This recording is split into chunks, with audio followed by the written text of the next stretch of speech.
Hi, JM Pro TV family. My name is Tracy Green Washington with cothinkk. I'm here with Aaron Bird, who is Executive Director of Blueprint North Carolina. Aaron is here tonight with us to talk about alliance building and collaboration in Western North Carolina.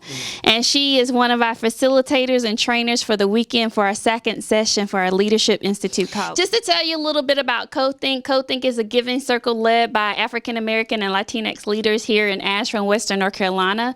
And we're committed to using our time, talent, and treasure towards supporting leaders of color to address the issues that they know work in their community.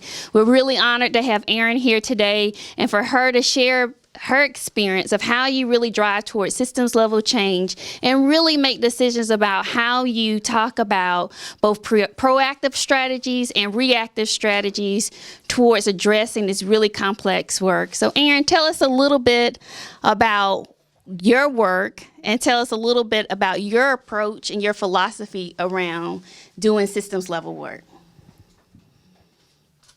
That was a really big question. So I'm Aaron Bird, and I'm Raleigh, North Carolina. Hey, JM Pro TV.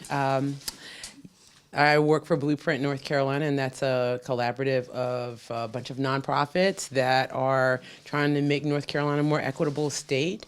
And we believe that we do that by engaging people of color and young people in the political process more fully and completely, that they have access, that they're engaged, and that they have representation that reflects their community's needs and desires. And you asked me about my approach to systems level change. Yes.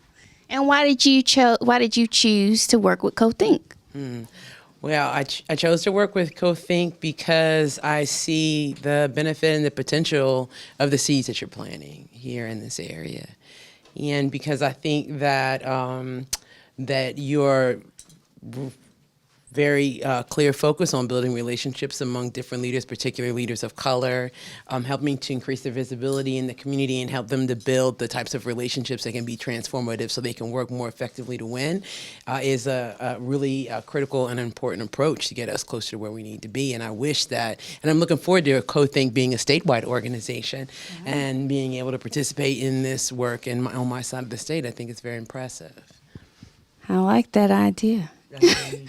One of the things you talked about tonight was this exercise about forward stance. Talk to us a little bit about how do you use forward stance in your work to build collaborations and relationships, and what are some of the takeaways that you would want the JM Pro TV family to really know about as they do their work?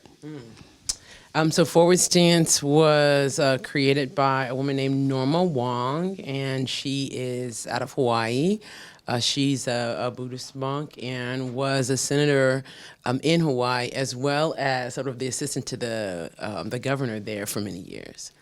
And Forward Stance is a sort of a mindfulness technology. I call it sort of physical meditation practices and principles that we use to help us think through how to work more effectively together. The principles that we talked about tonight were stance, awareness, energy, and rhythm.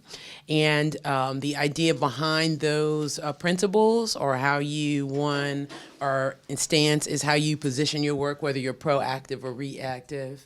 Awareness is whether you have a narrow perception of what's going on or you have a broad and objective awareness of what's happening.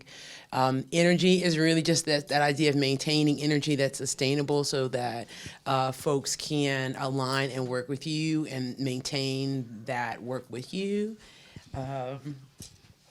And then rhythm is sort of, what is the rhythm of your organization? How are you moving work? And it's very similar in terms of if the rhythm is too fast, people can't keep up. It looks erratic and crazy. If the rhythm is too slow, you miss opportunities. So it's about trying to find the right rhythm for everybody that you're working with. And I think that the principles are just kind of really guiding principles. It gives us a way to assess what our work is looking like in the moment and where we might need to rest, where we might need to move forward, and what shifts we want to make so that we can sort of maintain sort of a broad awareness. And by that, I mean understanding not only the immediate concerns of your community, what's happening right now, but how you set a plan to build the community you want to live in the future, and not just stay in sort of the reactive fight against the very negative, very harmful things that are happening right now, which we do have to pay attention to. But if that's the only thing we're paying attention to, that will be the only thing we're paying attention to. And so the question is how we get how we build towards the world we want to live in, instead of just reacting to the world that we are existing in. And it's hard for a lot of folks right now. So we're going to have to figure out how to have a more long-term and visionary approach, and how to work together and stay together and support each other, so that if you have to react, then I have your back, and I can help you keep your eye on the long vision. And it works the same way the other way around. You can say to me, Erin, I see you only in reaction, girl. I'm gonna need you to, what about this other thing we talked about that we want to build together? How do we hold both of those things? We hold both of those things by holding each other. Yeah. As cothinkk thinks about its work here in the western part of the state, and as it thinks about how it can deepen its efforts across the state potentially, what kind of advice would you give us as we think about how we hold the right rhythm and balance in assessing and doing that work in the way that maintains the integrity and the magic behind cothinkk?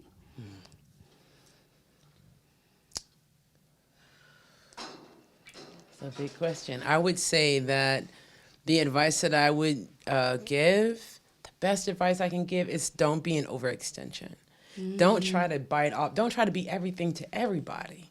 Try to figure out exactly what your role is and play your position, and then build relationships and alliances and collaborations with others that play the other position. Sort of like when we talk about being on a team, what is your position on the team? Stop trying to be the quarterback, and the linebacker, and the water boy, and the coach, and the people in the stands. So you try to be all of those positions, instead of just playing our position as well as we can, and being in relationship with folks that are playing the other position. And a lot of times that means swallow your ego.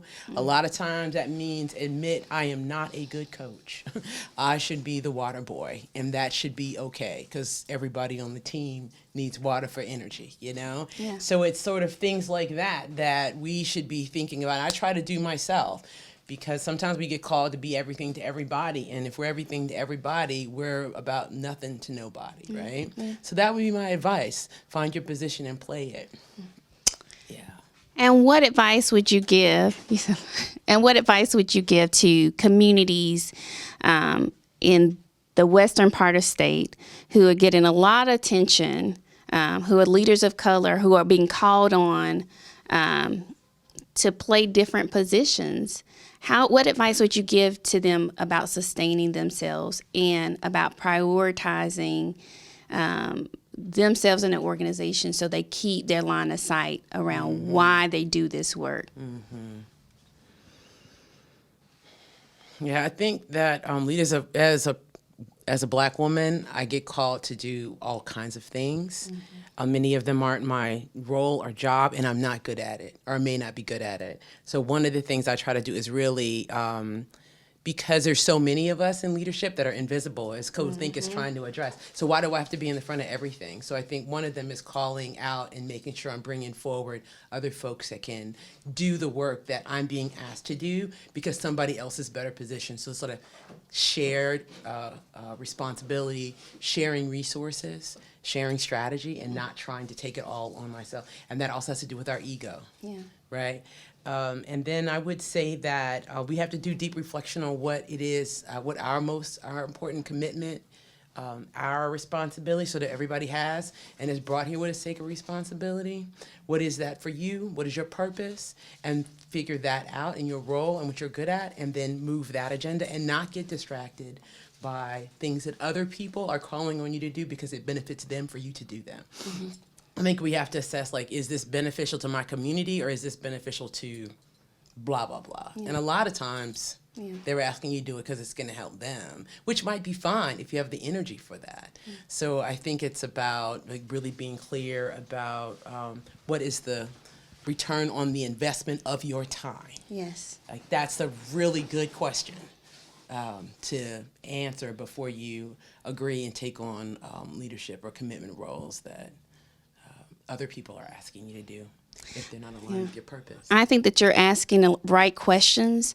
That was one of the reasons why we developed the cothinkk Blueprint Leadership Program. Program is for folks to grapple with those questions and to go deeper and to make those really hard decisions so they could be effective, and also how they could pool their collective efforts in a way that they could be impactful together.